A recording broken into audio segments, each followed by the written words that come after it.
I am back again at Point Iroquois Lighthouse. You may recall I was here in my June video. So yeah, I am here again. Hey y'all, it's August 20th, and I am back here at Point Iroquois Lighthouse, where I was on June 6th, you may recall. This just happens to be one of my favorite lighthouses. I mean, this Point Iroquois Lighthouse, OMG, I love it. But anyway, back here again, there's Canada over there. There's like a big, giant energy windmill field in the distance.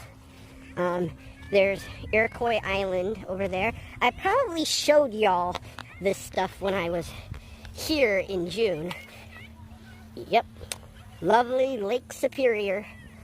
There's a little bench. I gotta get my shoes, but I'm with my Nana this time. She's 80 years old, and she hasn't been to the UP in a long time, so she's happy she gets to visit it again after, I think she said 40 years or something. And of course, you all know I always loved coming to the UP.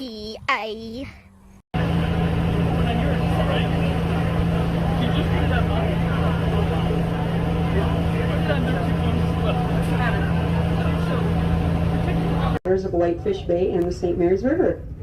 The light stations served passing sailors by marking the narrow channel between the shallow sandbars and the shoals off of Point Iroquois and the rocky reefs of Gros Cap on the Canadian side of the bay, which we will head over to shortly.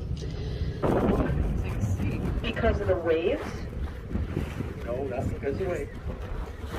But you're close. It does involve water. Because of the fluctuating water level?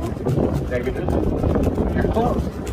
Due to When it's cold,